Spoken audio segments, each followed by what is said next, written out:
कुठलाही गुन्हेगार कळत तर कळत याच्यामध्ये जो कोण यासंबंध तपासांती सापडेल त्याच्यावरती कठोर कारवाई केली गेली पाहिजे. फास्ट ट्रॅक कोर्टामध्ये हा खटला चालवला पाहिजे. राष्ट्रवादी काँग्रेस पक्षाची भूमिका आहे. दुर्दैवी घटना घडली, त्या घटनेला कुठे राजकीय वळण मिळू नये असं माझं स्वतःला त्या ठिकाणी माझं म्हणणं आहे. कोणी त्या घटनेचं राजकीय भांडवल करू नये असंही माझं त्या ठिकाणी म्हणणं आहे. तपास शीघ्र गतीने सुरू आहे. तपास करणारी यंत्रणा त्या पद्धतीने काम करते आहे. मुख्य म्हणजे राज्याच्या मुख्यमंत्र्यांच्यावरती आमच्या सर्वांचा नक्कीच त्या ठिकाणी विश्वास आहे. त्याच्यामुळे राजकीय हेतूने या विषयाकडे बघितलं जाऊ नये.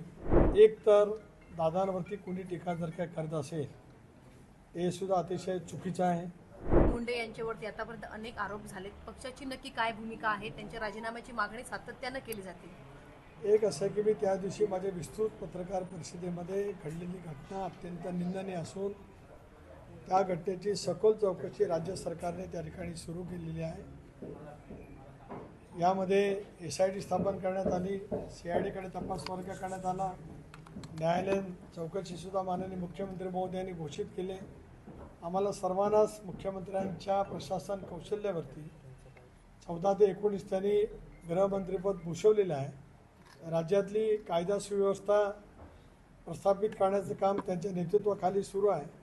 अशा वेळेला ज्या निगृढ पद्धतीने ही घटना घडलेली आहे याचा खोलवर तपास त्यांच्या नेतृत्वाखाली निश्चितपणाने होईल आणि तो तपास होत असतानाच कुठलाही गुन्हेगार कळत तर कळत याच्यामध्ये जो कोण यासंबंध तपासांती सापडेल त्याच्यावरती कठोर कारवाई केली गेली पाहिजे. फास्ट ट्रॅक कोर्टामध्ये हा खटला चालवला पाहिजे. राष्ट्रवादी काँग्रेस पक्षाची भूमिका आहे. भुजबळ साहेबांनी पत्रकार परिषद घेतली, त्यांना देखील हेच म्हटलं की कारवाई होईल, मात्र सध्या त्यांच्या बाबतीत कुठलेच पुरावे समोर येत नाहीत, जर आले तर त्यावर कारवाई होईल. दुसरी महत्त्वाची बाब अशी आहे की पक्षाकडून अद्याप कुठल्याही प्रकारचा संपर्क त्यांना साधला गेला आहे का? त्यांचं असं म्हणणं होतं अजित पवारांचं अजून काही माझं बोलणं झालेलं नाही. आज उद्या कदाचित त्यांच्याकडे आमच्या प्रमुख ज्येष्ठ सहकार्याचा संपर्क नक्की त्या ठिकाणी होईल आणि त्या संपर्कानंतर लगेचच 2-3 दिवसामध्ये या विषयावरती योग्य ती चर्चा होईल. सर, सुरेश धस असतील किंवा मग विरोधक असतील, त्यांचं असं एकच म्हणणं आहे की दादा का वादा क्या हुआ आणि त्यांना सामावून का घेतलं गेलं मंत्रिमंडळामध्ये. आता तुमचे एक असं आहे की सत्ताधारी मी पुन्हा एकदा सांगतो, ही दुर्दैवी घटना घडली, त्या घटनेला कुठे राजकीय वळण मिळू नये असं माझं स्वतःला त्या ठिकाणी माझं म्हणणं आहे. कोणी त्या घटनेचं राजकीय भांडवल करू नये असंही माझं त्या ठिकाणी म्हणणं आहे. तपास शीघ्र गतीने सुरू आहे.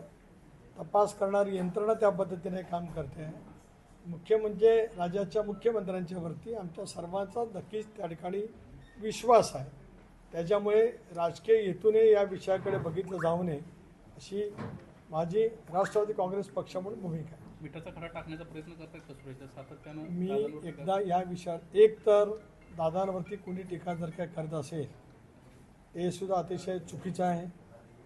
लोकशाहीमध्ये प्रत्येकाला बोलण्याचा अधिकार जरूर आहे. त्यांना ज्या व्यासपीठावरती त्या संदर्भातली भूमिका मांडायची ती प्रत्येकाने मांडली. विधिमंडळामध्ये त्याच्यावरती प्रत्येक चर्चा झाली.